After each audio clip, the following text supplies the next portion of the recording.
Welcome to Lasok's Tikvah, weekly Tikvah offering. I'm Rabbi Ruth, Ruth Abusch-Magder, and I am sitting in today for Rabbi Micah. So I'm here in Atlanta, and I'm going to share my screen, and today's topic is going to be on non-European forms of Zionism. And let's see, present screen, present full view, and then we go to present. Let's see, that's if this goes. Okay, so first a few words about me. I'm Rabbi Ruth Abusch-Magder. In my day-to-day life, I work in Atlanta and around the country and around the world, doing bespoke bar and bat mitzvahs and personalized rituals. Particularly, I do a lot of art workshops and trips to Morocco. And if you want to find out more about me, you can find me on rabbiruth.com. And my recent claim to fame is I was on, as you see in the photo, Real Housewives of Salt Lake City doing a bat mitzvah. So that was a real bat mitzvah. I'm not a real housewife. I'm a real rabbi. But that is what I most recently have done that was kind of fun and out of the box. Okay. So before we begin, I'd like to begin with the blessing for studying Torah, because especially in difficult times, any text that speaks of hope, any story that speaks of hope is a form of Torah that will help ground us and make us more resilient and able to navigate the complexities of life as it is. I'd like to invite one of you to come off of mute and read the blessing either in the Hebrew, the translation, the transliteration. Who would like to volunteer to do this? Thank you, Doreen. Wonderful. And we begin. Please join me, even if you're on mute. Baruch atah Adonai Eloheinu melech haolam, asher kidshanu b'mitzvotav vetzivanu la'asok b'divrei Torah. Amen. Thank you so much for getting us going with that. That's really, really wonderful. Okay, so let's see, next page. All right. So most of so a little bit about my background. I have a PhD in modern Jewish history, and then I went to rabbinical school. I grew up in Canada. I went all the way 13 grades in Jewish day school. And what I knew about non-European Judaism was very little before, until I started doing some, reparative work myself. But so most of what I knew about Zionism was really connected with European Jews and with Herzl. So maybe we can just get quickly, if somebody has an idea, can somebody just very quickly define for us what we think Zionism is and what drives it?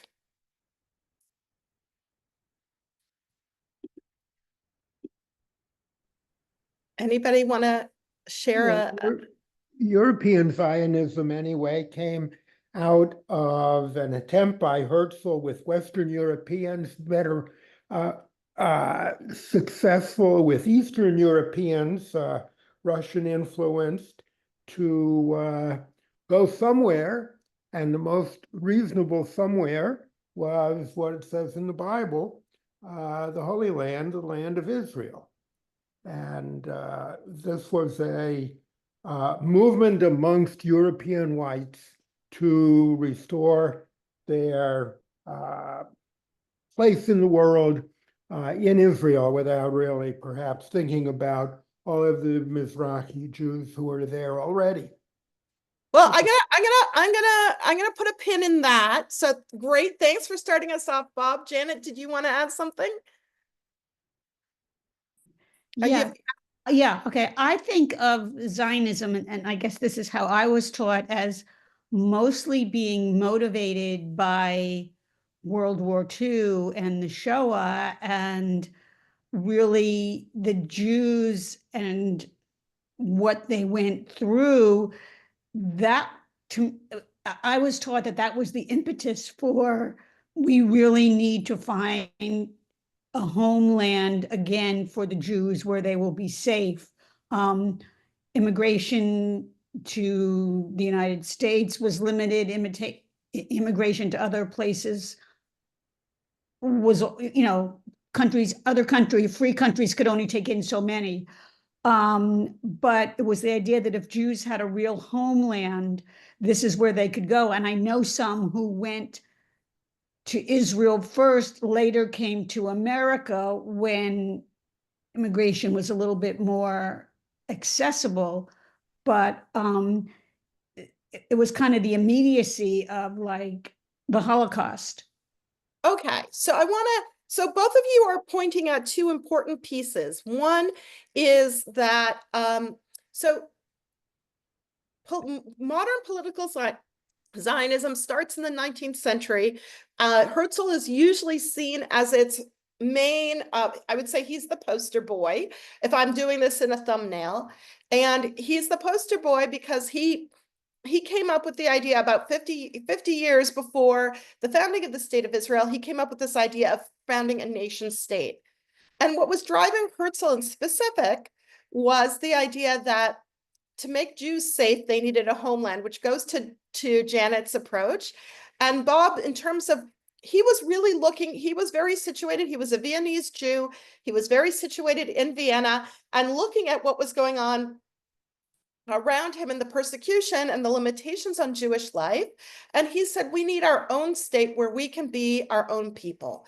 And so I often think of Zionism as the solution to the Jewish problem. But Herzl was fine if Jews went wherever they wanted to go in the world. He thought of Uganda as the best place, but he got voted down because most people wanted a Jewish homeland in the ancestral homeland of the Jewish people, meaning the land of Israel, what was then the Ottoman Empire, and then became the British Mandate. But that was that idea. And what drove it was really to find sanctuary for Jews. So we're going to take a little bit of a trip back in terms of trying to figure out, I'm only going to take 3 examples today because we have a short amount of time.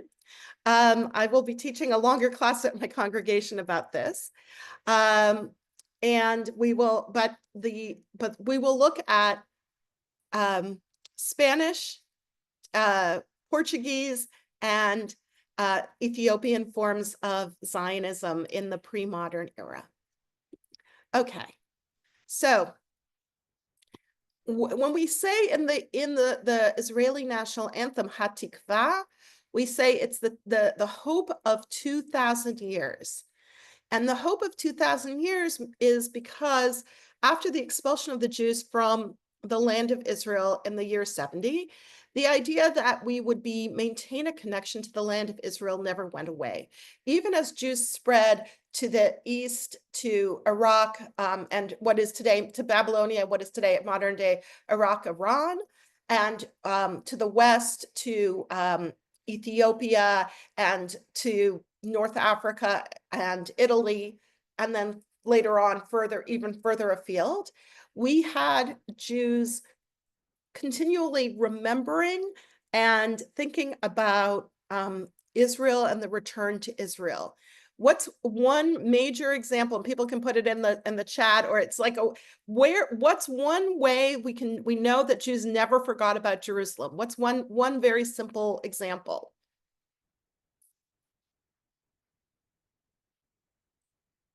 When Jews pray, we always pray, no matter where we are in the world, we pray facing Jerusalem. The Passover Seder is another good example, right? It is that at the end of the Passover Seder, we always say next year in Jerusalem, even though we've redeemed and we are now free, we always end with saying we are going to return to Jerusalem, right? So the full redemption comes when we return. And that is not a political solution. That is a spiritual, the issue there is spiritual, because full redemption, according to our tradition, comes with return to the land of Israel. So the first person we're going to look at is Rabbi Yehuda Halevi. He lived in 1075 from 1075 to 1141. If you walk around Israel, this is a visual of street signs from Israel. If you walk around Israel, there are a lot of Rabbi Yehuda Levi streets because he is a very well-known poet and thinker. And we'll go. This is a statue of him. Raise your hand if you've heard of him before. Anybody here heard of him? Yeah, we've got a few people who've heard of him. Yeah. So he was born in the Golden Age of Spain in Al-Andalus, either in Toledo or Tudela. We don't know exactly. And he was eventually he was part of the intellectual elite in Granada. And the intellectual elite in Granada was one that was really integrated Muslims, Christians, and Jews. And they really shared a lot of ideas. This was like being in a place like Cambridge or Oxford, where lots of people with lots of big ideas are getting together and sharing ideas. So he wrote a book called the Kuzari. I'm not going to go into that, but it's a wonderful topic on its own. He was a physician. And what we're really going to look at today is his poetry. Okay. He's known for his poetry. This is his most famous poem.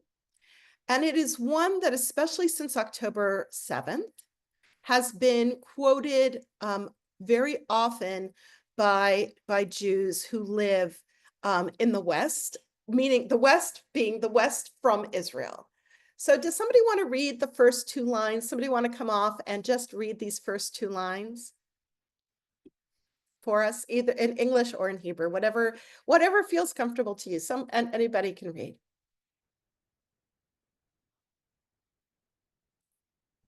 I'll read it.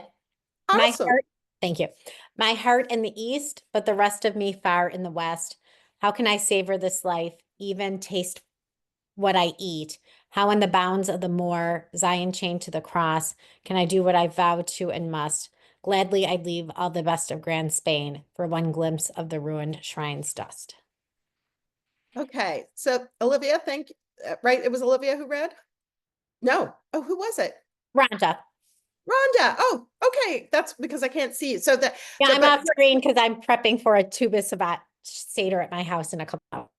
Awesome. Well, Chag Sameach to you.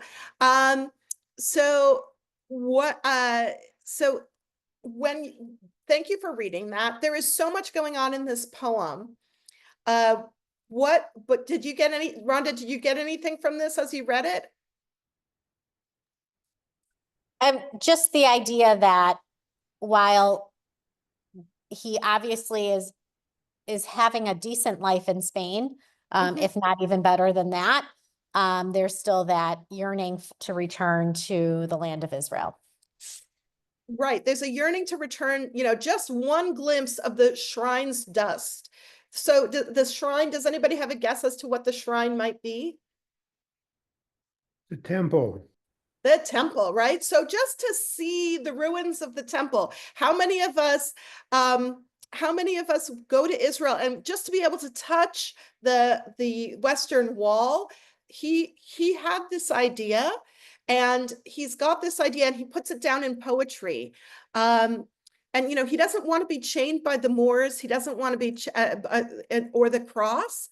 The Moors being the Muslims, and he doesn't want to be chained by the cross. He wants to be free in the land of Israel. Now, this is way predates Herzl, and here he is believing in this vision of going to this land, that there is something that will happen that will be liberating if they go, which is amazing. Now, we can say, okay, this is one guy, and it's one poem, and I too could write a poem. Any of us could write a poem about how important Jerusalem is, and it wouldn't have a big impact. But Halevi's impact is enormous.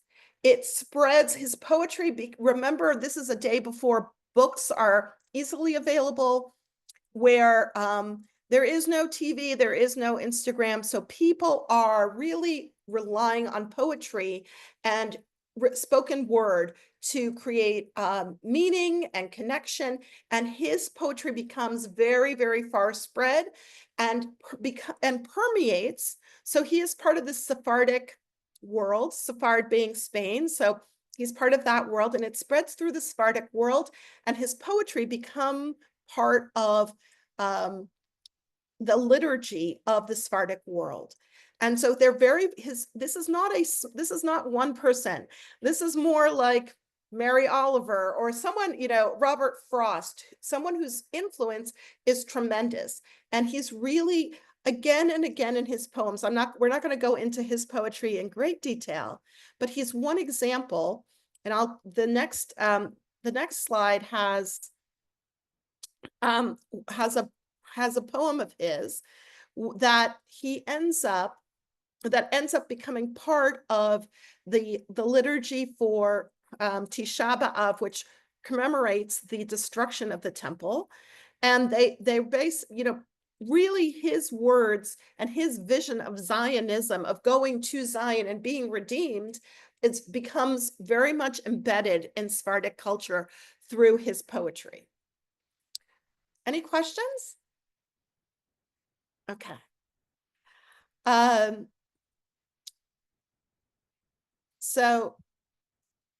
And he actually he's not just a man of words. He sets off at age 60 for Jerusalem. And that's not like today where, at 60, you just start to live and go explore the world. You get on an airplane and go wherever you want to go. He sets off, and that's really going to be by boat and by foot to get to Jerusalem and make his dream a reality.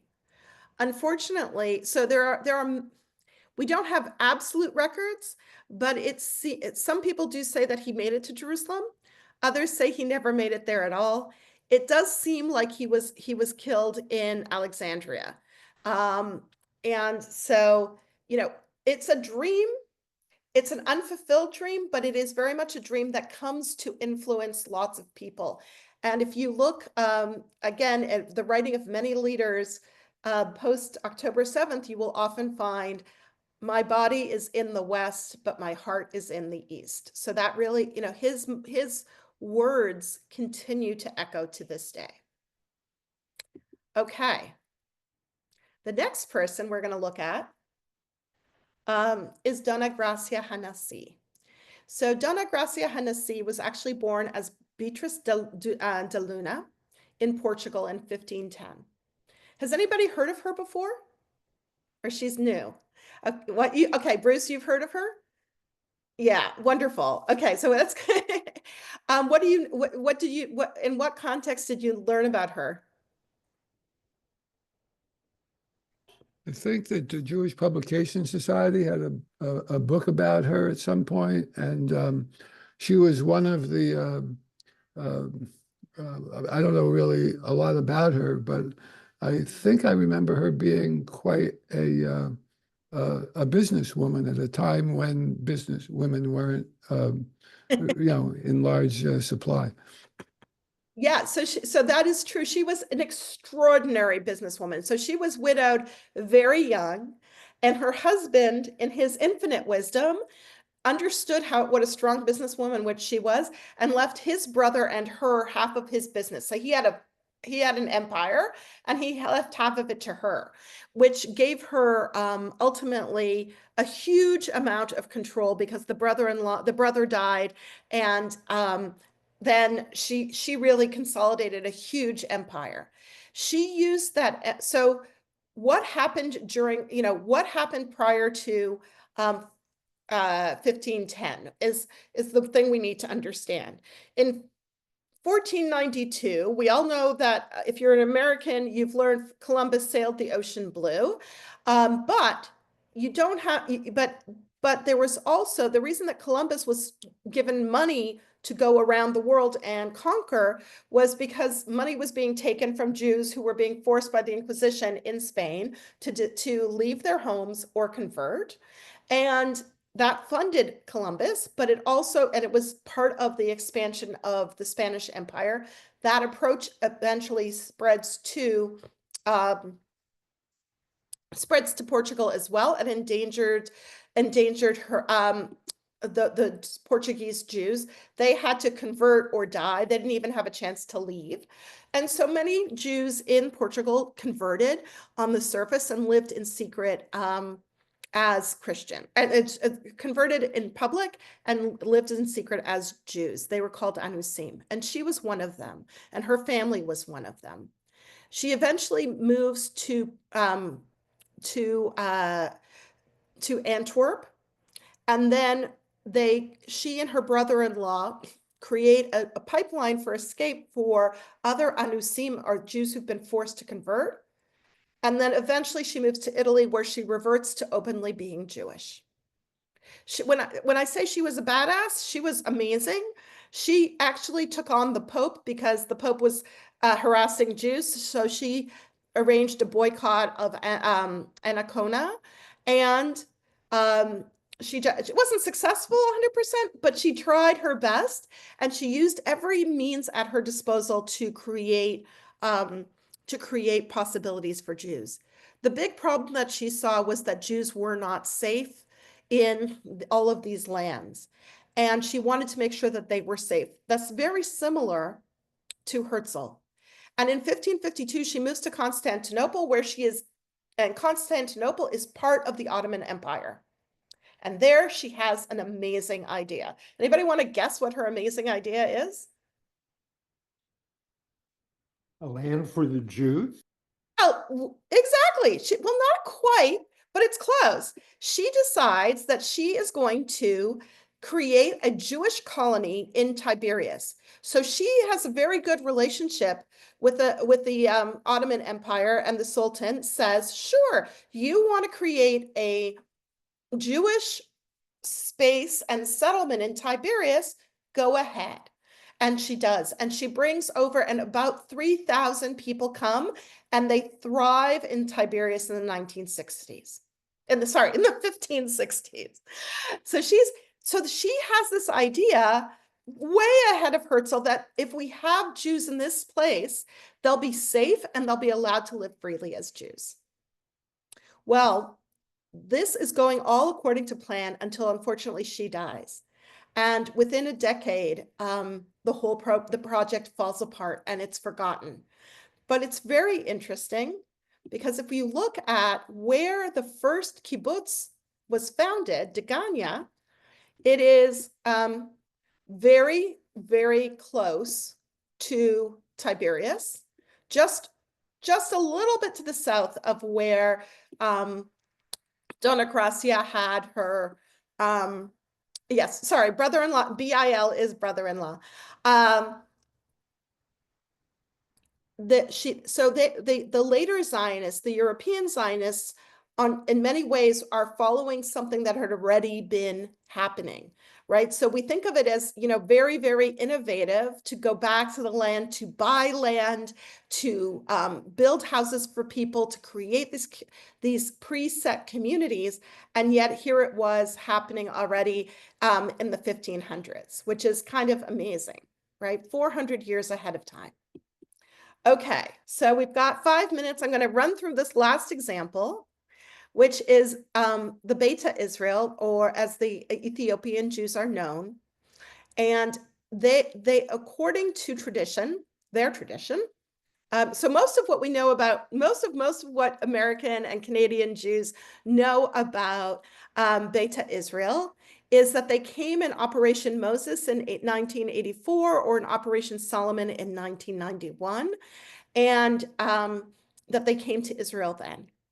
That is true. They did come to Israel, and often that is portrayed as a movement. I know, as a young person growing up in Canada, I often participated in protests and actions to try and get Ethiopian Jews out of Ethiopia.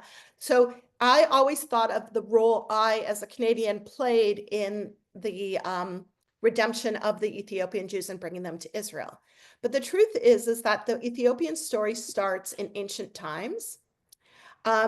It goes back to the time of King Solomon. King Solomon is known to have wed the Queen of Sheba. And in the Ethiopian telling, Sheba goes back to Ethiopia, and she bears a son by the name of Melanik. And that son that connection to Israel remains, and the Jewish presence in Ethiopia can either be traced to that moment or to the tribe of Dan. And exactly what happened, we don't know, but there are many stories that sort of bring that there. But it predates the destruction of the temple. Nonetheless, until the destruction of the temple, Ethiopian Jews had a very strong connection to Israel. And as I said, they never forgot their connection. One way of seeing that connection was through the holiday of Sigd, which happens 40 days after Yom Kippur. There are many things to learn about Sigd, but for today's purposes, the main thing I'm going to mention is that Sigd is a holiday that speaks of the need to return to Jerusalem. There are many other themes. There are 4 major themes, but one of the 4 major themes is the return to Jerusalem. Everybody gathers, goes up a mountain, and they really pray for the return to Jerusalem. This is a holiday that was a centerpiece of Jewish life in Ethiopia and kept the community together despite even in periods of great persecution. Another way that the connection to Israel was maintained through the generations is if you look at the map, the path for storks migrating from Ethiopia up to Europe, which happens, the migration happens going in the summertime, so they don't have to be there when it's too hot, and then they come back in the winter. So the migration pattern, I'm sorry, this is the best map I could find for a migration pattern for storks. It's not so easy, but it's in I think it's in German, but these are what the storks look like. And then I couldn't find a slide, so I cheated and got an AI version. So this is why my stork looks so funny. I apologize.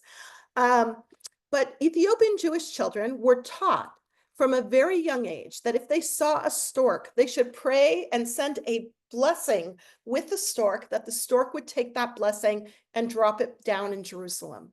So from the time they were little children, Ethiopian Jews were being really taught about this connection to Zion and to Israel. And in 1869, an Ethiopian leader named Abba Mehari guided several thousand Jews on a walk to Jerusalem. Unfortunately, it didn't, as you could imagine, they were not well equipped, and it didn't turn out well. So it often gets lost, but that attempt, that passion for going was there. And these hopes throughout these generations kept Jews going in times of desperation. That this hope that a new future could be built was an essential part of each of these Jewish stories. And that one day we would all be redeemed and returned to the land of Israel is a theme that is woven throughout Jewish history, no matter where we go, beyond modern Zionism.